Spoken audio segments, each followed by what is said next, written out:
Friends, welcome to Shri Vidya YouTube channel. ఈరోజు మనం discuss చేయబోయే టాపిక్ ఏంటంటే న్యూట్రిషన్. న్యూట్రిషన్ అంటే పోషణ. సపోజ్ ఇప్పుడు ఏమన్నా మనకి హెల్త్ బాగలేకపోయినా, సిక్నెస్ ఏమన్నా ఫాలో అయితే డాక్టర్ కాడికి వెళ్తే మంచి న్యూట్రిషన్ ఫుడ్ తీసుకో.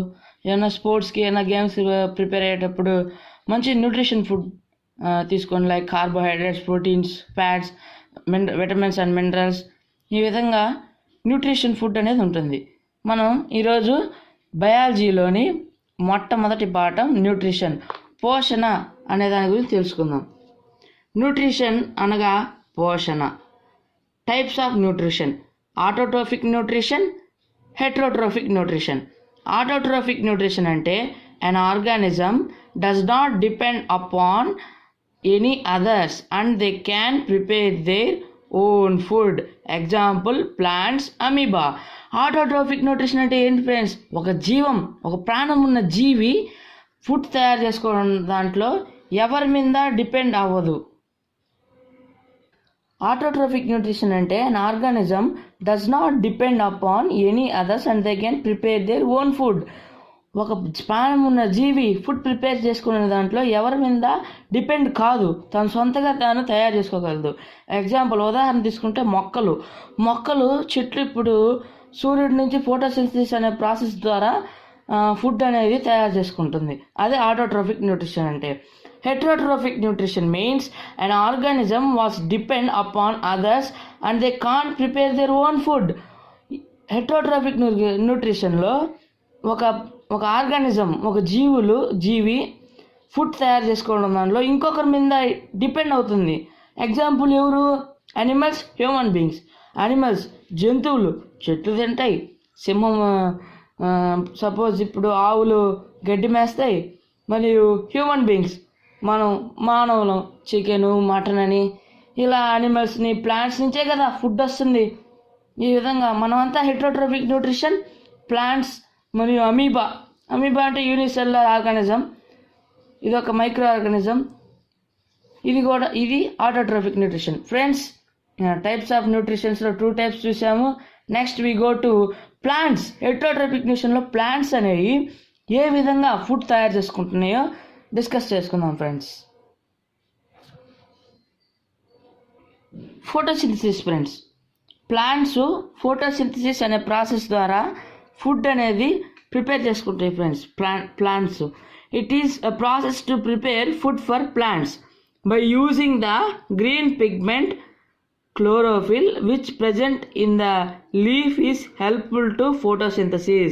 The sunlight will be the energy. In 1931, C.B. Van Neel was proposed the photosynthesis equation: 6CO2, 12H2O, light bar chlorophyll, 6H2O plus 6O2. Carbon dioxide plus water gives rise to light, chlorophyll, glucose plus water plus oxygen. ఇక్కడ చూడండి friends, photosynthesis it is a process to prepare food for plants.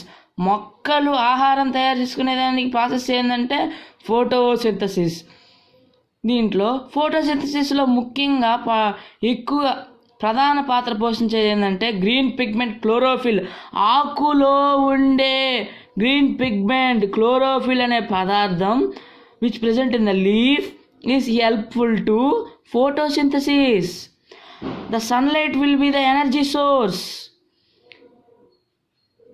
In 1931, C.B. Van Neel అనే scientist ఈ photosynthesis ఈక్వేషన్ని propose and introduce చేశాడు. ఏంటంటే 6CO2 plus 12H2O gives rise to light, chlorophyll. That end products are C6H12O6 plus 6H2O 6O2. Carbon dioxide, water, light, chlorophyll. End products are glucose plus water plus oxygen. ఏం లేదు friends, carbon dioxide మరియు నీరు, light మరియు క్లోరోఫిల్తో చర్య జరగడంతో glucose plus water oxygen ఫోటోసింథసిస్లో ఎండ్ ప్రొడక్ట్స్గా బయటకు వస్తాయి. ఇది ఫ్రెండ్స్ హెటరోట్రోఫిక్ న్యూట్రిషన్. ఆటోట్రోఫిక్ న్యూట్రిషన్లో ప్లాంట్స్ ఏ విధంగా అయితే ఫుడ్ తయారు చేసుకుంటాయో ఫోటోసింథసిస్ అనే ప్రాసెస్ ద్వారా ఇప్పుడు దాకా డిస్కస్ చేసుకున్నాం ఫ్రెండ్స్.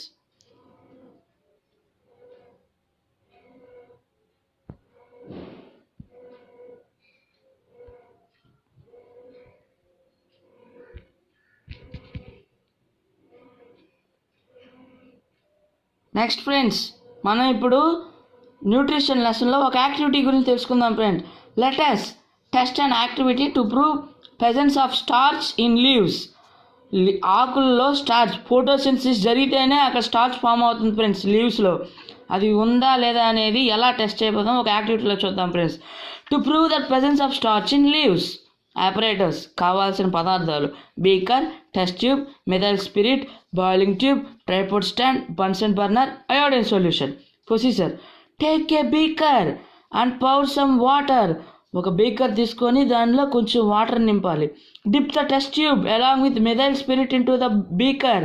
టెస్ట్ ట్యూబ్లో మెథైల్ స్పిరిట్ కొంచెం 2 డ్రాప్స్ పోసి దాన్ని బీకర్లో డిప్ చేయాలి ఫ్రెండ్స్. బీకర్లో పెట్టాలి. Put the green leaf into the test tube, then boil it, then the leaf lost their chlorophyll nature and becomes white. Green leaf ఆకుని తీసుకొని test tube మీద పెట్టి దాన్ని బాయిల్ చేయాలి ఫ్రెండ్స్. ఎందుకు బాయిల్ చేయాలి? దెన్ బాయిల్ ఇట్, అది వేడి అవుతుందో then the leaf lost chlorophyll nature అనేది పోతుంది లీఫ్కి అండ్ ఇట్ బికమ్ వైట్ కలర్లో వచ్చేస్తుంది. And take the leaf into the petri dish and add few drops of iodine solution. ఆ ఆకుని ఒక డిష్లో తీసుకొని అయోడిన్ సొల్యూషన్ వేసి చూడాలి ఫ్రెండ్స్ దాని మీద. Next observations friends. ఈ యాక్టివిటీ నుంచి మనం ఏం అబ్జర్వ్ చేసాం? The leaf turns into blue black colour. ఎప్పుడైతే ఆ లీఫ్ అయోడిన్ క్లోరోఫిల్ కోల్పోయింది, వైట్ కలర్లో వచ్చింది, అయినా దాంట్లో మనం అయోడిన్ సొల్యూషన్ పోసాం. ఎందుకంటే స్టార్చ్ ఉందా లేదా అని కనిపెట్టడానికి. స్టార్చ్ ఉందంటే అక్కడ ఫోటోసింథసిస్ జరిగినట్టు, అక్కడ ప్లాంట్ అనేది ఫుడ్ ప్రిపేర్ చేసుకున్నట్లే. Next it indicates the presence of starch. అంటే రిజల్ట్లో we proved the presence of starch in leaves. సింపుల్గా క్వశ్చన్స్లో వాడు ఎలా అడుగుతాడంటే friends, what do you observe in that presence of starch యాక్టివిటీ? కింద 4 ఆప్షన్స్ ఇచ్చేస్తాడు ఫ్రెండ్స్. అక్కడ ఈ indicates leaf terms into blue black colour అని ఆప్షన్ ఏలో ఇస్తే option B, C, D something ఏదో ఇస్తారు ఫ్రెండ్స్. అప్పుడు మనం కరెక్ట్ ఆన్సర్ని గుర్తుపెట్టాలి friends. Next friends, fresh topic nutrition లెసన్లోనే another topic food and digestive system in human beings. ఆహారం మరియు జీర్ణాశయం మనుషుల్లో ఏ విధంగా ఉంటుంది దాని గురించి ఇప్పుడు మనం డిస్కస్ చేసుకుందాం friends. Some nutrients have in our food. ఏమేమి న్యూట్రిన్స్ ఉంటాయి ఫ్రెండ్స్ మన ఫుడ్లో? Carbohydrates, protein, vitamins and minerals, fat. Carbohydrates దేనిలో ఎక్కువ దొరుకుతుంది? రైస్లో, వీట్లో. Proteins egg, meat, fish, milk etcetera. Vitamins and minerals vegetables and fruits. Fats ghee, sweets etcetera. ఇలా ఫుడ్స్లో సమ్ న్యూట్రిన్స్ అనేది మనకు దొరుకుతాయి ఫ్రెండ్స్. ఇప్పుడు what is the role of HCl in our stomach? HCl అనేది మన స్టమక్లో యాసిడ్ ప్రజెంట్ అయ్యి ఉంటుంది ఫ్రెండ్స్. ఎందుకంటే మనం ఎప్పుడైతే అన్నం తినమో సరిగా ఇండైజెషన్ అయ్యిద్దో అప్పుడు ఆ HCl అనేది ప్రభావం ఎక్కువ చూపుతుంది ఫ్రెండ్స్. మనం ఇప్పుడు సపోజ్ బ్రేక్ఫాస్ట్ చేయలేదు, మధ్యాహ్నం కల్లా కడుపులో యాసిడిటీ, కడుపులో నొప్పి, కడుపులో మంట అలాంటివి వస్తాయి friends. HCl is playing a key role in our stomach. It kills the harmful germs in our stomach and our body. It was help us to our digestion. మన అరుగుదలకి ఉపయోగపడుతుంది మరియు మన బాడీలో మన కడుపులో ఉన్నటువంటి హాని కలిగించే క్రిములని మరియు సూక్ష్మ జీవులను చంపేస్తుంది friends. Precautions: suppose if we don't eat the food, that time the HCl gas was released and it used to stomach pain. So we eat food daily. అందుకే మనం రోజు ఆహారం తీసుకోవాలి. ఇలా కడుపు నొప్పి వస్తే ఇండైజేషన్కి ఒకటి ఉంది ఫ్రెండ్స్, మెడిసిన్ యాంటాసిడ్స్ అంటారు ఫ్రెండ్స్. ఇది మన యాసిడ్ బేస్లో కూడా డిస్కస్ చేసుకున్నాం. చూసారా ఫ్రెండ్స్, ఫిజికల్స్ కెమిస్ట్రీకి బయాలజీకి ఈ విధంగా రిలేషన్స్ కూడా ఉంటాయి ఫ్రెండ్స్. సైన్స్ అంటే మరి అంతే ఫ్రెండ్స్ అన్నీ. Next friends, human digestive system in flow chart. ఇలా అడిగేస్తాడు ఫ్రెండ్స్. ఫుడ్ నుంచి ఫుడ్ మనం మౌత్లో తీసుకుంటాం. మౌత్ ఉండే సరౌండింగ్స్ బకల్ క్యావిటీ అంటాం. బకల్ క్యావిటీ నుంచి ఫ్రానిక్స్ నుంచి యూసోఫేగస్ నుంచి స్టమక్ నుంచి లివర్, తర్వాత డియోడినం, తర్వాత స్మాల్ ఇంటెస్టైన్. ఇక్కడ ఫ్రెండ్స్ ఫుడ్ అనేది డైజెషన్ అవుతుంది. ఎక్సెస్ అయ్యే వేస్ట్ ఫుడ్ అనేది లార్జ్ ఇంటెస్టైన్ నుంచి, రెక్టమ్ నుంచి, యానస్ ద్వారా బయటకు వచ్చేస్తుంది ఫ్రెండ్స్. ఇది తెలుసు ఫ్రెండ్స్. ఎగ్జామ్స్ ఎలా అడుగుతాడు, ఈ ఫ్లో చార్ట్లో ఏదో ఒక ఆ పార్ట్ని హైడ్ చేసేసి ఇక్కడ ఏంది, ఆప్షన్ సి ఏంది అని అడుగుతారు friends. Simple friends. Next friends, ఇప్పుడు మనం మాల్ న్యూట్రిషన్ గురించి తెలుసుకుంటున్నాం ఫ్రెండ్స్. ఎక్కువగా మాల్ న్యూట్రిషన్ అనేది సమ్ ఏరియాస్లో ఉండే పిల్లలకి సరిగ్గా న్యూట్రియం ఫుడ్ తీసుకోకుండా వస్తుంది ఫ్రెండ్స్. మాల్ న్యూట్రిషన్ అనేది eating of food that does not have one or more nutritions as required amount is known as mall nutrition. Friends, మనం తినే ఆహారంలో ఒకటి ఫ్రెండ్స్, ఇందాక వీడియోలో మనం కరెక్ట్గా జస్ట్ ఇక్కడ ఆగిపోయాం, ఎండ్ అయింది video. Part 2 of acids and bases continue చేస్తాం friends. Dilution, mixing of acids bases with water to decrease the concentration of hydrogen ions as per the unit volume of the solution is known as dilution. H plus ions plus H2O plus ions. H plus ions దేనిలో ఉంటుంది, యాసిడ్లో. Acid అనేది వాటర్తో react అయితే H3O plus ionsని మనం gain చేస్తాం. ఈ H3O plus ionsని hydronium ions అని అంటాం ఫ్రెండ్స్. అదే బేస్ అయితే OH మైనస్ అయాన్స్ని బేస్ గెయిన్ చేస్తే దాన్ని హైడ్రాక్సిడియం అయాన్స్ అంటాం friends. Suppose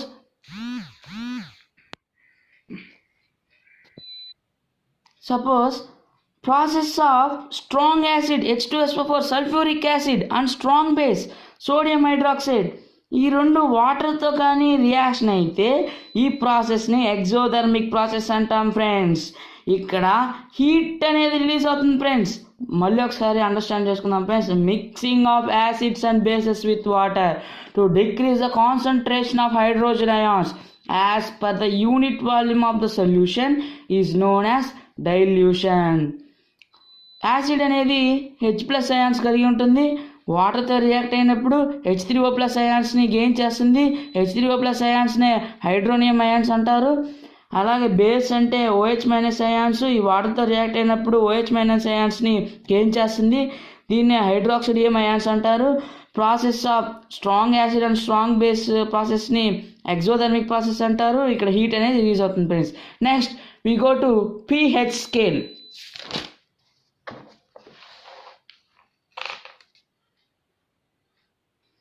pH scale friends, the scale have the values from 0 to 14.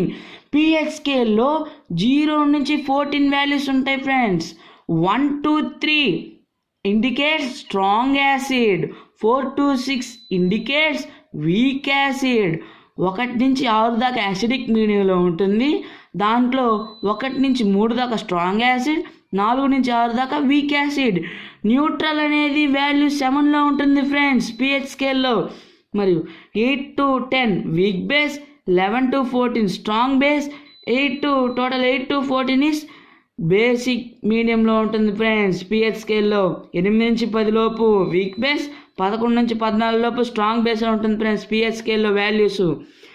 pH scale was invented by Sorensen. దీన్ని కనుగొన్నది సోరెన్సన్ అనే scientist.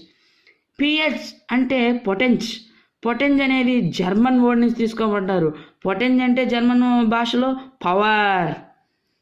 pH value is less than 7 is acidic medium.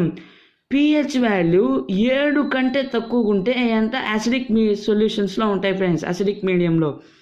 pH value is greater than 7, that is basic solution friends, and pH value is equal to 7 is neutral friends.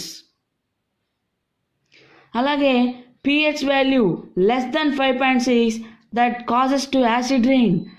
pH స్కేల్లో value 5.6 కంటే లెస్గా ఉండిందనుకో, దానికి కారణం acid rain friends. ఎప్పుడైతే pH value less than 5.6 ఉండిద్దంటో ఎగ్జాక్ట్గా acid rain కారణం. pH value less than 5.5 is causes to tooth decay friends. మరి basic concept కూడా last concept friends, uses of baking soda. Baking soda is used as faster cooking also. This formula is NaHCO3. It is a mild edible acid and such tartaric acid. It is useful as antacids being alkaline.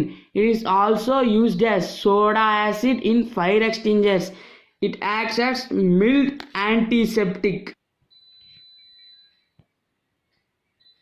Uses of baking soda friends. Baking soda formula NaHCO3. It is a mild edible acid friends such as tartaric acid. It is useful as antacids. Antacids అంటే friends కడుపులో indigestion వల్ల HCl బాగా form అయ్యి కడుపు నొప్పి తీవ్రతకి గురి చేస్తుంది friends. ఆ టైంలో ఈ బేకింగ్ సోడానే యాంటాసిడ్గా ఉపయోగపడుతుంది ఫ్రెండ్స్. ఎందుకంటే ఇది బేస్. ఆల్కలైన్ అంటే ఎప్పటికైనా గుర్తొచ్చి మన బేస్ ఫ్రెండ్స్. బేసిక్ మీడియంలో ఉన్నాయి అన్ని alkaline friends. Next, it is used also as soda as in fire extinguishers. నిప్పులు ఎక్కడైనా ఫైర్ ఎక్స్టింగ్విషర్స్ పేలితే ఆడ ఫైర్ ఎక్స్టింగ్విషర్ కూడా ఇది ఉపయోగపడుతుంది friends. It act as milled antiseptic also friends. Uses of bleaching powder friends. Bleaching powder అంటే మీకు తెలుసు friends, formula is CaOCl2. It was used in textile industry for bleaching wood pulp in paper industry. It is a reagent in the preparation of chloroform. It is a oxidagent in chemical industry friends. అందరు తెలిసిందే friends bleaching powder గురించి. Then last concept, uses of washing soda friends. Washing soda formula is Na2CO3. Washing soda is used in glass, soap and paper industries. Washing సోడాని glass, soap మరియు paper ఇండస్ట్రీస్లో వాడతారు friends. Used in manufacturing of borax. Borax అనే పదార్థం వాడుకకి తయారు చేయడానికి దీన్ని వాడతారు friends. It is a cleaning agent for domestic purposes. Washing soda మనకు తెలుసు కదా ఫ్రెండ్స్, డొమెస్టిక్ అత్యవసర అవసరాలకు క్లీనింగ్ ఏజెంట్గా ఉపయోగపడుతుంది ఫ్రెండ్స్. బట్టలు ఉతుక్కునేదానికి వాషింగ్ సోడా వాడతాము, ఇంకా ఎక్సెట్రా ఎక్సెట్రా. అది friends acids and bases about basic concept friends. ఇంకొక సాల్ట్స్ మీద ఇంకొక వీడియో ఉంటుంది ఫ్రెండ్స్, సాయంత్రం లోపు వస్తుంది friends. Okay friends, bye bye. Once again thanks to Shri Vidya institutions. Thank you very much. Bye friends.